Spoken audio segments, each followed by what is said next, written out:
Welcome back to From Corporate to Cashflow. We're Andrea Cannon and Liz Schwab, two pharmacists navigating the process of building time and financial freedom through real estate investing and lending while working our day jobs. Navigating the journey is difficult, but our podcast guests are experts in showing us how it's done. And today we have Mike Davis. Mike, thanks so much for joining us. Yeah, Andrea and Liz, thank you so much for having me from Corporate to Cashflow. Really excited to meet with you guys and just kind of talk to you a little bit about my journey. Yes, thanks so much, Mike. And you actually just said the word that I'm going to ask you about, journey. So we always love to hear about everyone's journey and how, where they started and what they're focusing on today in real estate. So wondering if you could just catch us up to speed here. Yeah, absolutely. So my journey, I would call myself the accidental investor. Being in background in the military, moving, once you go to one location, you buy another house, and you buy another house, you hold it for a couple of years, and then you're like, I don't really want to be a property owner. I'll sell it. I've made profit, but on my last one, when I retired out of the military in Columbia, South Carolina, I had one of those beautiful interest rates at like 2.75. But I didn't know enough about creative real estate and sub to sell. I didn't know any of that stuff, right? I just knew, hey, I don't want to pay the 3 HOAs because it was a master plan community. Let's just be rid of it. We're moving up to Charlotte. Let's do it. And as soon as it was under contract, came across Pace Morby and then just wanted to put my head through a wall, but just kidding. But it was like one of those, like, oh my gosh, I just walked away. If I would have held on to all of the properties that I've owned, I'd already be good, So that began our journey to transition on like, hey, there's more than just putting money into a 401k. There's more than just putting the money on the market. There's, read Rich Dad, Poor Dad shortly after that, and so the whole cycle began. But I'd be remiss if I didn't say the real thing that drove me towards that. Being retired military, service is a big thing, right? Doing things for others, that's just always been a part of who I am. In fact, my when I retired, before I started my corporate job, I spent some time over in Ukraine doing stop the bleed training with civilians. So teaching first aid, medical first aid over there, because that's just, I had time and I wanted to go do that. So fast forward, I'm in corporate America and Hurricane Helene hits Western North Carolina. Being in the Carolinas, a friend of mine who was in Ukraine with me sends me a message and is like, is there any way you can get out here? Like logistically, operationally, like we could use your support. Like, how to think through, supplies, communications, all of the stuff that I did when I was in the military. And the sad truth was corporate America was not going to let me go. Right. Because I had a job. I couldn't just pick up and go and contribute to the efforts. And so that was a moment where I was like, man, had I kept all those rental properties, it wouldn't have been a question because I could drop everything because I'd have enough cash flow coming in that I could divert my time and my skill sets to something greater again than myself. So that's kind of, that was that moment where I knew, yeah, it's there's more to this than just trying to climb a corporate ladder, because you're essentially chained to a desk a lot of times. Yeah, 100%. I think that flexibility of time is something that at one point so many people run into, right? Where it's like, yeah, it'd be great if I could go up this ladder in business, but man, if I just like want to go take my dog on a walk or, go to this volunteer opportunity or take multiple days off to go help someone else and you can't. I think that's when really people start evaluating what options do I have and how do I get to the point that I am not a prisoner to my time from another Right. company, right? So that's like so super common. So thanks for saying that. And so with that being said, how do you think that you would make the transition away from like the corporate life? Like what decisions or what things do you need to consider before that would happen? Yeah, I think there's obviously, like, you want to count the cost, right? What is my current income? What is what's our budget? What are our monthly expenses? How much money needs to be replaced to do that, right? And then what's the mechanism to replace that? Is it just passive through real estate investments. A lot of people think it's like, hey, if I just start doing real estate investment, the cash flow is going to come quickly, and that is not the case, right? So you get a new property, you've got to stabilize it. You may need to do some fix and flipping or fix and holds, but then you got to show it, and then you got the carrying cost. There's so much that goes into that. It's definitely not just like, hey, you're going to start making as soon as you sign that closing statement, the HUD statement, you're good. You're going to get the cap. No, it doesn't work that way. So what is the alternatives? Alternatives could be buying a business, right? An existing business that already has cash flow in it. Myself personally, I'm working with a couple other friends in the entrepreneur space of starting a brand and marketing agency, particularly looking at entrepreneurs, but also those that are part of what's called the silver tsunami, right? Those from the baby boomer generation that own cash flowing businesses already. They may not have somebody, children or family members to pass it down to.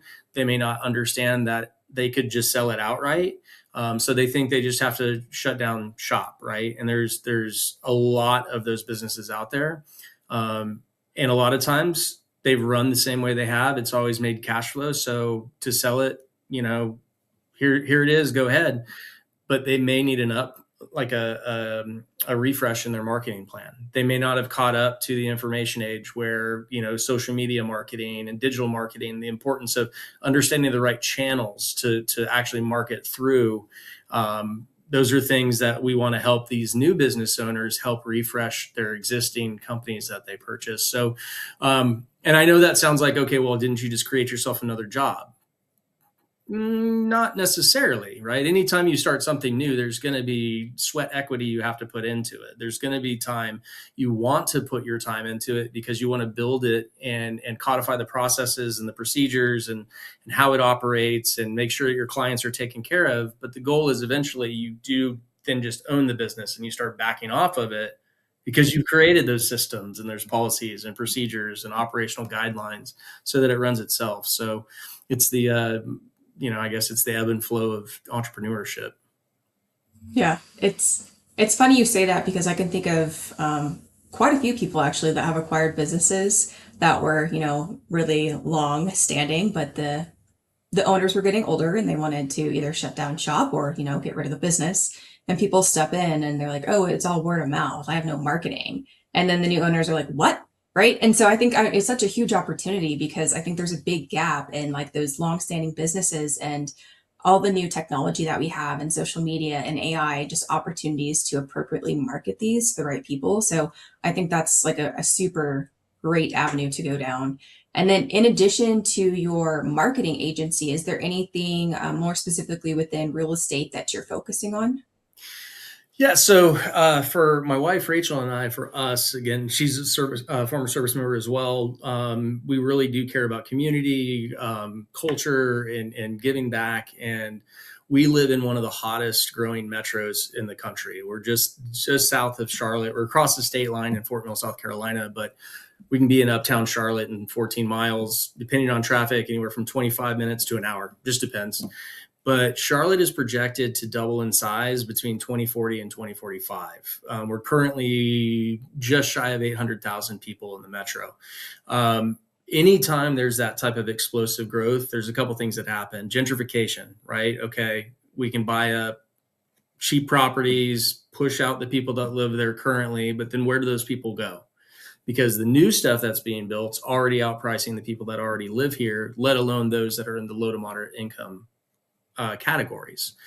So affordable housing is going to be a huge issue in Charlotte, and it already is an issue, but it's one of those things we want to help address, whether it be through a co-living model, whether it be through multifamily.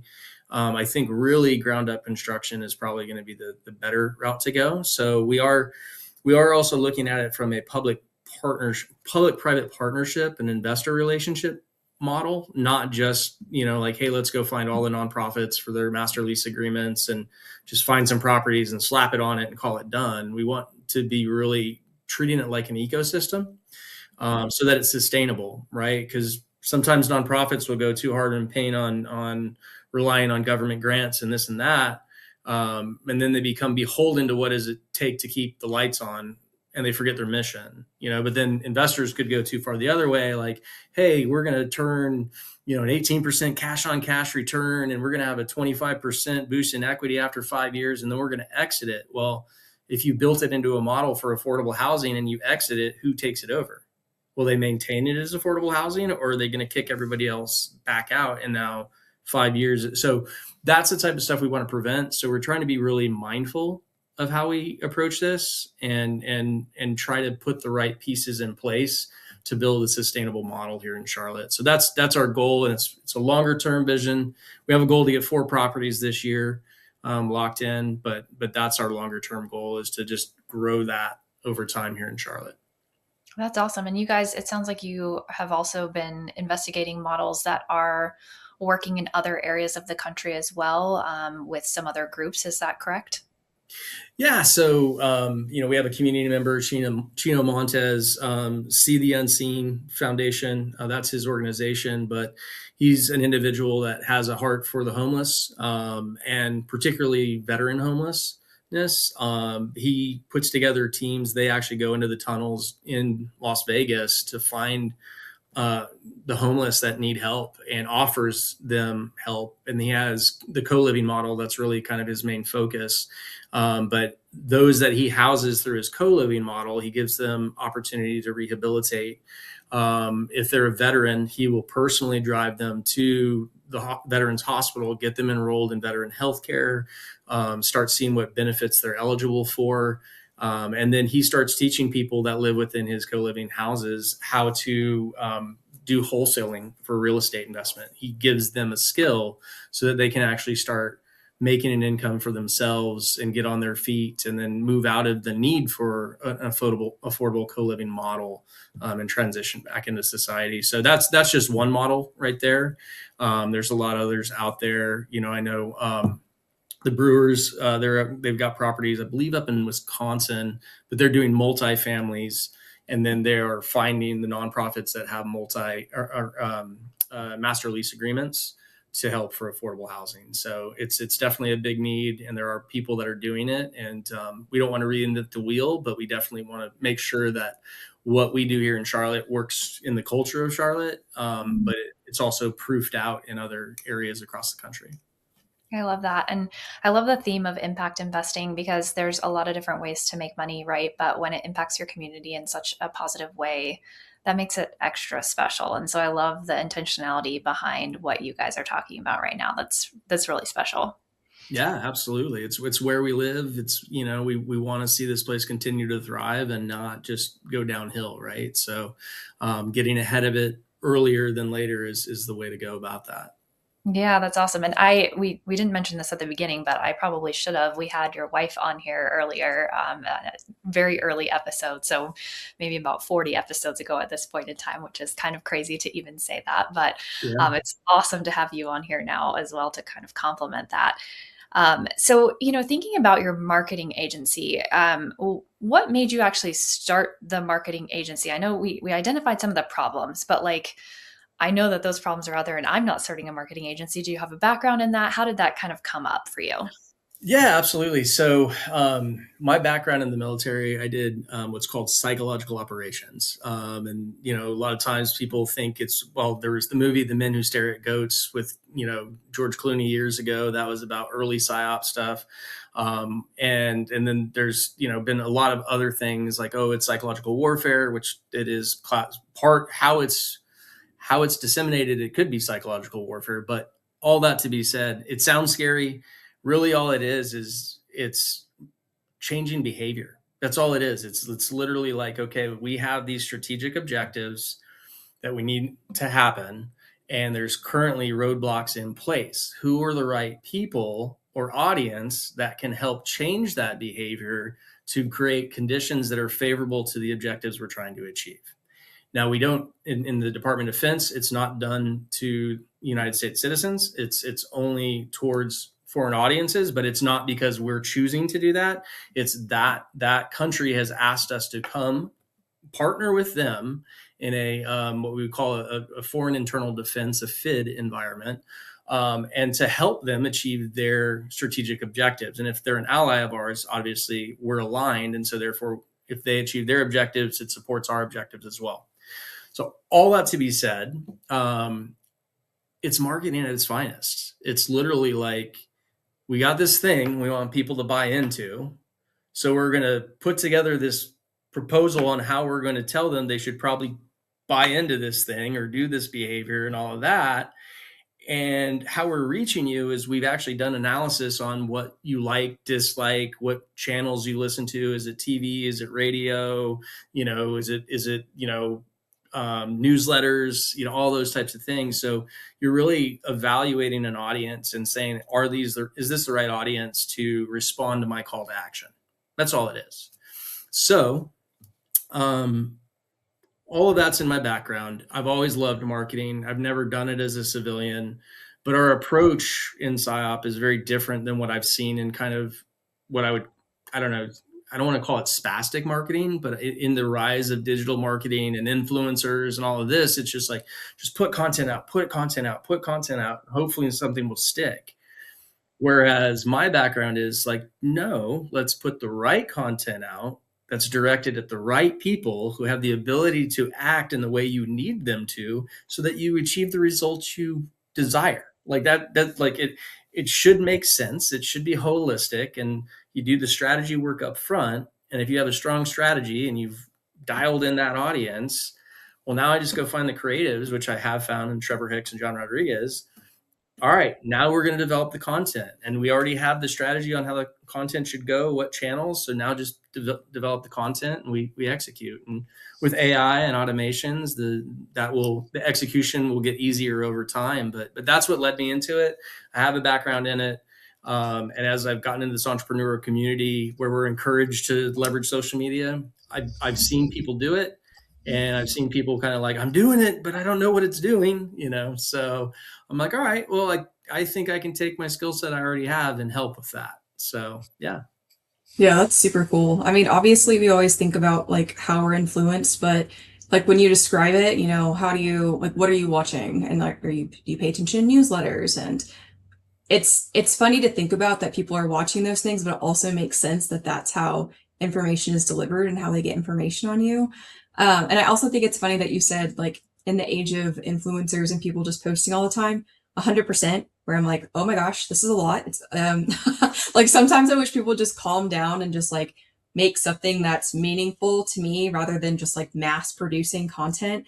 And I get targeted all the time about like dog parks, right? And I'll get excited, or it'd be like a dog friendly restaurant. And they're like, oh, we're in Michigan. I'm like, why is this on my feed? And so you see it all the time where like you're not being appropriately marketed to, like you're not even in the right market, right? And so I think it's so interesting how all those things can come together. And if it works well, then I mean, this would solve a lot of problems for a lot of people, right?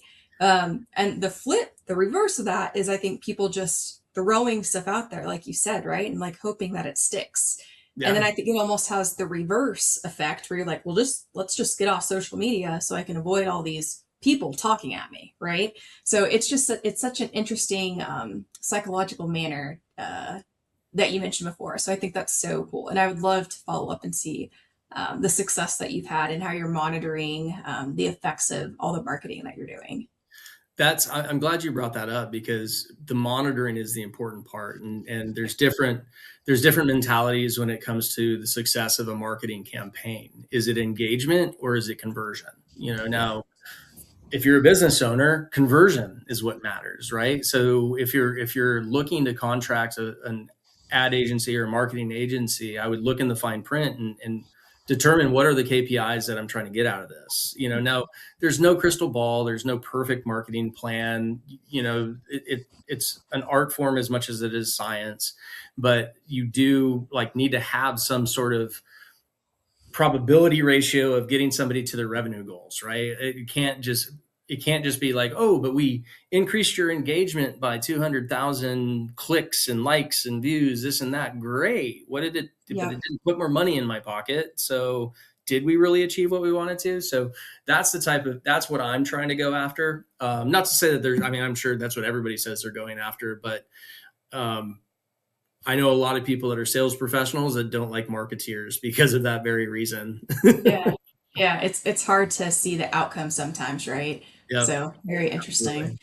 And then obviously you're talking about the marketing agency, and then you have the impactful investing. You had mentioned earlier how you were under contract with your low rate house when you heard about like creative financing. So with that in mind, now like knowing what you know now, what's something that you wish you would have known like when you first started on this like real estate journey, essentially?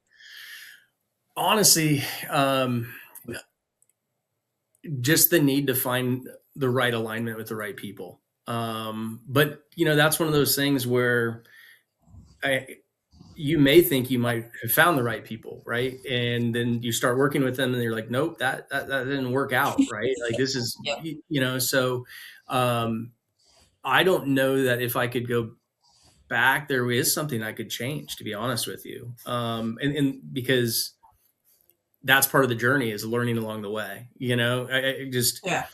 I don't think there's a cheat code. I don't think there's a fast track. I think you can take a look at lessons learned, but people they still behave, learn, engage with who they are as a person, so there's different levels of mindset issues that people have to overcome. Particularly as we're talking from corporate to cash flow, having been worked in the government with the military for 20 years and then going into a big bank in corporate America, overcoming some of that W-2 mindset stuff is like, no, if you're an entrepreneur, it's me incorporated. Like it's my business. So the importance of developing the right systems and putting them into place and finding the right team and the people that are aligned, not just in agreement with you, but in alignment with you. That's a very big call out, because you can find people that agree with you, but how it plays out, they may have a completely different story. And then you're just, going in the different directions. So alignment, systems, the right people. So that's kind of my thoughts on that. Those are really good thoughts, because I think aligning yourself with the right people can really accelerate your path. It can make everything, move so much faster and cleaner and easier versus having to fight like almost an uphill battle and, deal with the fallouts of a bad partnership or something like that. So that is some really good advice. And it does take some time to find those partners, I feel like, and find that alignment. And I'm wondering if you have any tips for us on how to find partners like you've found so far. Yeah, I think another thing that I think I would do a disservice if I didn't say, whether you call it the universe or you call it God, I do think that it is divine, like intervention, that certain people come across your paths. And I definitely do feel that with Trevor Hicks and John Rodriguez. And we don't know how it's all going to play out just yet, but we got to stay at the same Airbnb at a conference down in Miami together. And it was the first time the three of us had ever like just sat and got to know each other, interests and all that. And it's like, the line from Step Brothers, horrible movie, but did we just become best friends? Like, that's what happened. And so we've been talking ever since, and we didn't realize the skill sets we had, and it all just made sense. But that was, again, a divine intervention is what I would call that. But two, another big one, a lot of people like to use the Clifton strengths, right? So it's a very good general, who are you as a person? How do you function? What are your strengths? The 34 different items listed. And so I know we have a lot of people in our community that are Clifton strength coaches, and they can actually like take two different Clifton strength tests and put them together and say, like, how would these two individuals work well? In fact, Gallup, if you go to their app, they created an AI agent essentially where you can put even a team of people's Clifton strengths together, and it'll tell you what the team dynamics would look like. And it's all based in their research and all of that. So that's another methodology is, different personality and character tests. I've done just about every single one of them out there coming from my psychological operations background. And I've put them all together and ran master prompts to be like, who is Mike Davis as a person? And it's pretty freaking spot on. So I've had to take a new one that I hadn't taken, the BRICS test. New Reach Education uses that for personality assessments. And when I read through it, I'm like, I could have just sent you the thing I already knew, but here we are. But I think that's important. I think it is important. It's like, okay, how does this person think? And had I done that in some of the previous relationships, it probably would have triggered early, like, yeah, this probably isn't going to be a good working relationship. So those are a couple different opportunities there.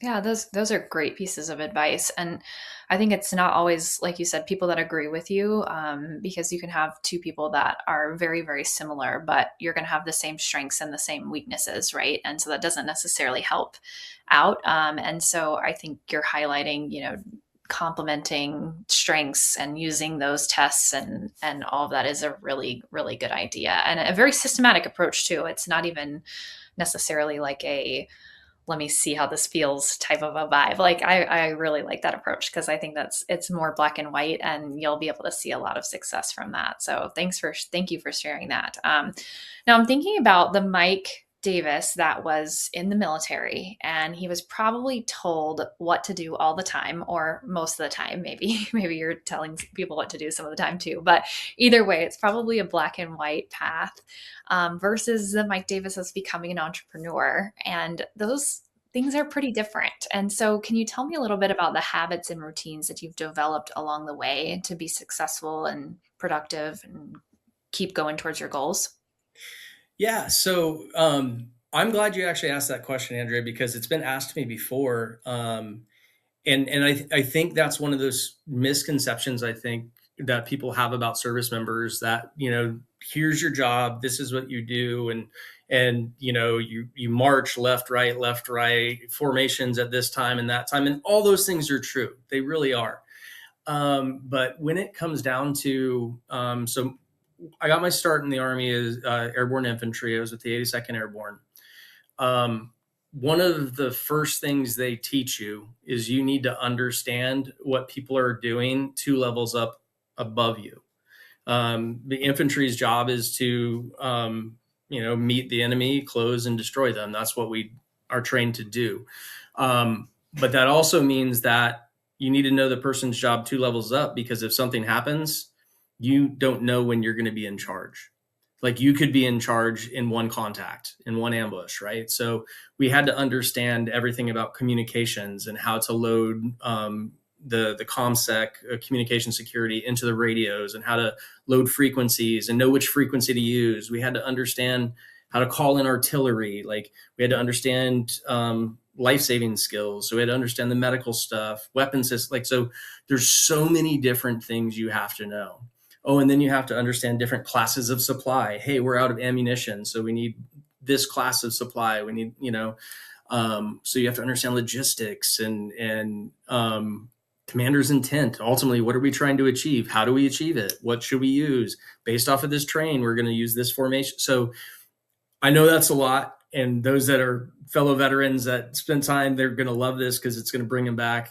But you really do need to know a lot, regardless of what job you have in the military. Yes, there's structure. Yes, there's regimented routines. There's routines that you're going to do daily, monthly, quarterly. But particularly when I got to PSYOP, I ran a 3-person team. I was the team chief, and I had my 2 soldiers with me. And we got detached from our unit, attached to another one. We had to understand how they operate, what their communications style is, all of that. But we had to integrate with them. We had to learn how to support ourselves. So where do we get our fuel for our vehicles? Where do we go get ammunition for our weapons? And nobody gave us, there are manuals out there, but you have to figure it out.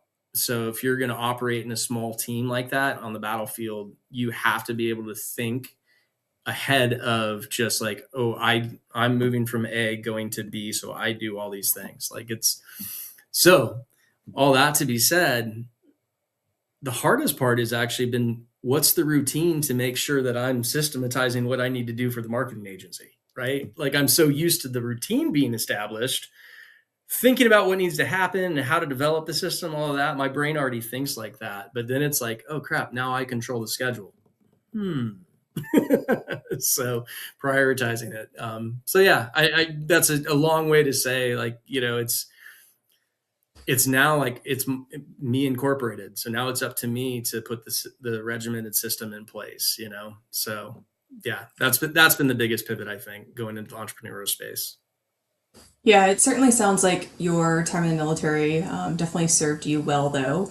As you described, that you need to think two steps above or two steps ahead, right? So being proactive and understanding kind of what's going on out there, which I think will give you obviously alludes to like your skill set and being able to proactively see like the need, right? And so I think that's huge with the marketing agency. So it definitely makes a lot of sense, right?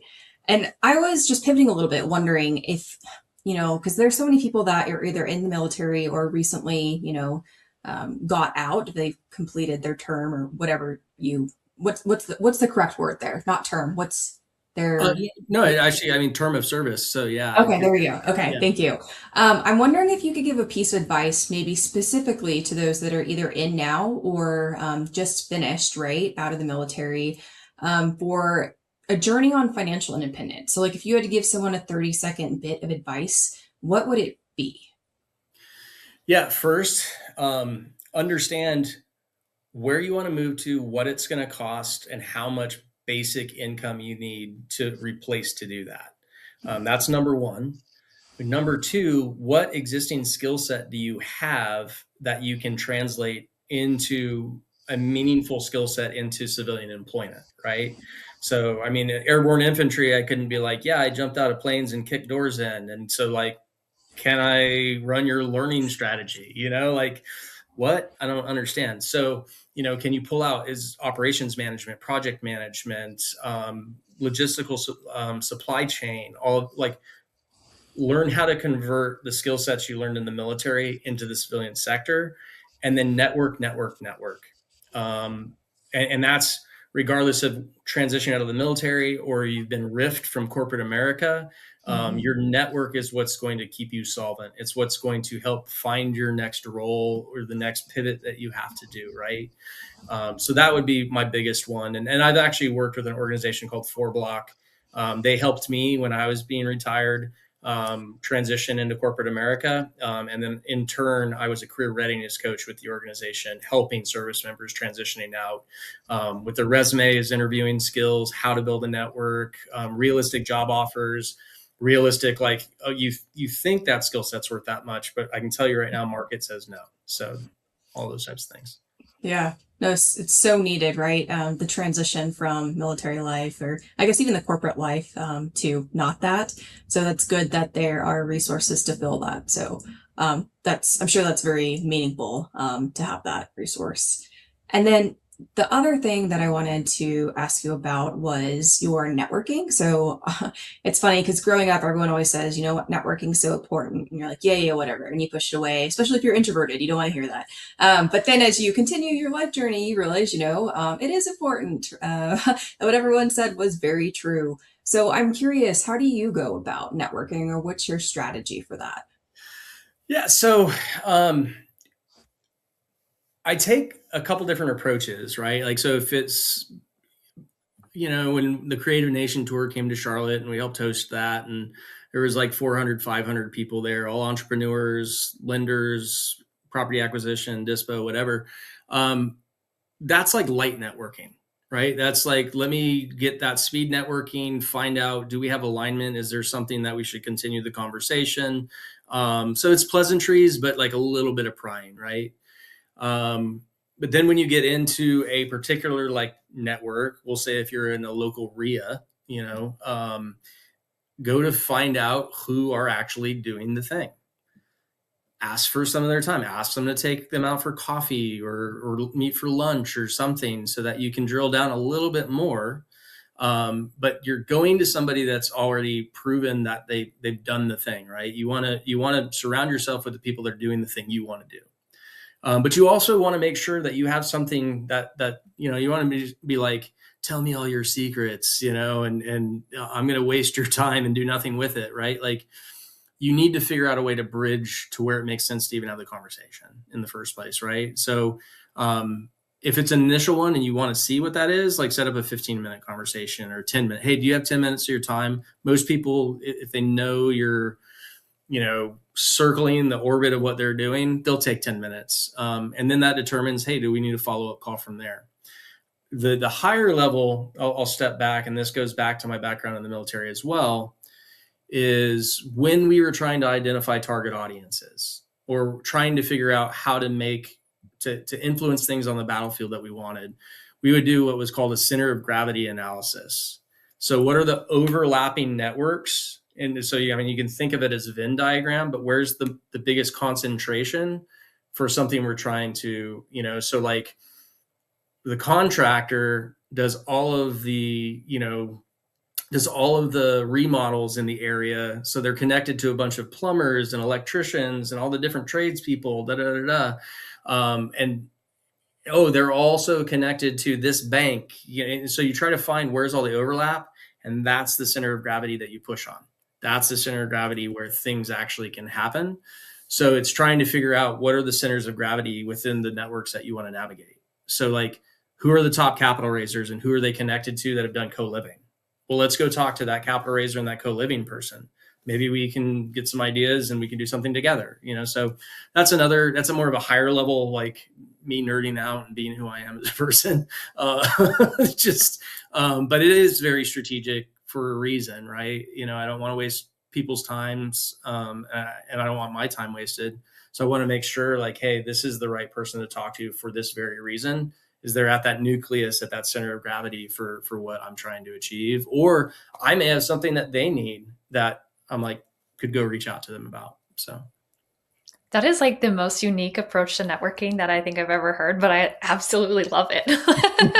That's really awesome. Yeah, thank you for sharing that. It is very unique, but makes a lot of sense. Like, I don't know why I haven't been approaching it like that. I feel like I've been kind of doing the marketing strategy that you talked about, where you're just like, I'm going to network with everyone. Yeah.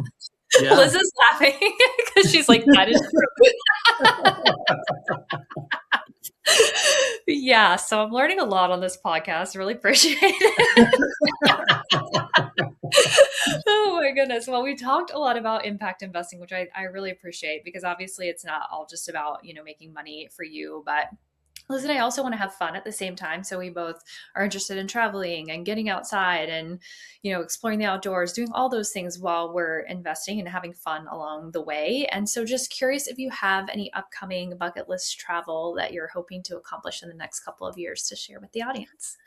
Yeah, so I wouldn't say necessarily bucket list travel, but our youngest, he is in 7th grade this year. So we've got a little bit less than 6 years till he's done with school, and we're still going to take trips along the way. But we really are like, okay, it's hands off. We're traveling. We're going to go have fun. We're going to go work remote. We're going to go do what we want. But we've done some fantastic trips as a family. Don't get me wrong. We've been to Italy and Czech Republic and Germany and all of those fun places. Afghanistan, not so fun. But like Rachel, we know my wife, she went to Everest Base Camp. She actually wants in 2027 to go back and take people with her, to not go back to Everest Base Camp, but there's another circuit called the Annapurna circuit. So different type of terrain, still high elevation, but that type of thing. Obviously, like Machu Picchu, doing the hike to Machu Picchu would be fantastic. But one actual family thing we have, so we're a blended family.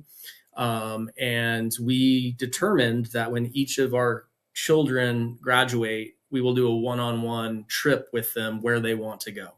So my oldest, who's actually going to graduate from college this May, which is crazy, we went to Alaska. We did an Alaskan cruise, and so, which was unique, right? How many high school graduates are like, yeah, let me go on the cruise that's typically known for the old people. Right. But he did. He's like, it's unique. It's different. I don't know anybody that's really doing that. And so I love that about him. My son, Joshua, he wants to do a cruise to the Mediterranean. He wants to go see Greece and Rome and Portugal or Spain. RJ, I think, is going to go to Hawaii with Rachel, but we have been instilling in our kids the love for travel. experiencing different cultures and doing all that. So we'll always be a family that travels. We're just in that season right now where, we're just having to do what we have to do. And when we get trips in, we do. So. Yeah, that's awesome. I like the comment about the Alaska cruise because Andrew has been on one, and I have always wanted to go to Alaska. So maybe we're just old people. I don't know, but um, I would just say that they're very wise and wanting to go on this Alaska cruise. So Indeed. Indeed. yeah, I mean, nothing like I lucked out. We didn't have any rain on the week that I went with Jacob, and it was warm enough to be out on my balcony on the ship just sleeping. So like while he's going to try to get his gains in the gym in the middle of the day, old man Mike was just passed out in the sun rays. It was beautiful. there you go. There you go. Sounds pretty Yep. nice right now. And So I brought a book. I forget the author's name, but he followed like the path that these like 1800s like explorers would have done to like the glaciers and all of the like Muir, oh, like, but he did the modern version of that trek and then would talk about like the journals of the people that were actually on the trek in the 1800s. So I mean that's how old, like my brain, I'm such an old like hearted person. I'm like, let me read about the old journey from the new journey while I'm on the journey. okay, yeah. I can't say I'd want to do that, but we can relate on the other things. So that's okay.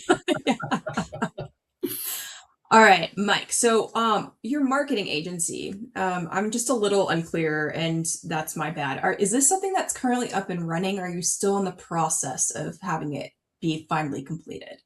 Yeah, so we are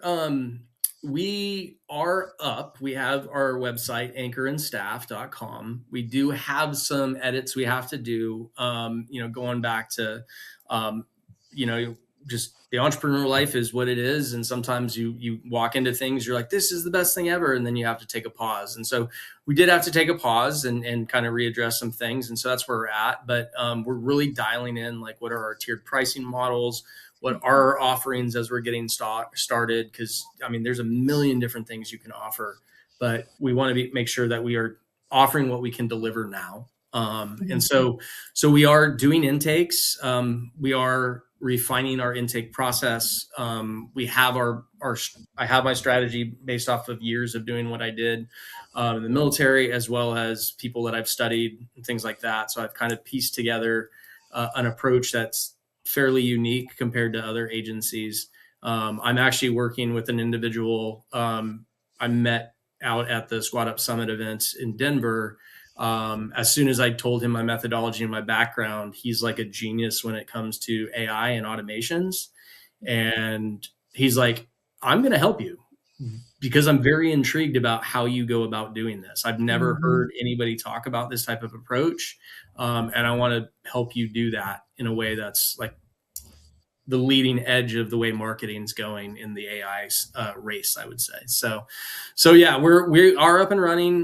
We're going to be launching Rachel's personal brand. You know, she has her REI Baddies podcast. If you don't know what that is, go check it out. You guys were both featured on it, correct? Or Andrea was, and we need to bring you both on it. We need to bring you both on it. So she's already booked out almost all of second quarter already. So yeah, she's killing it.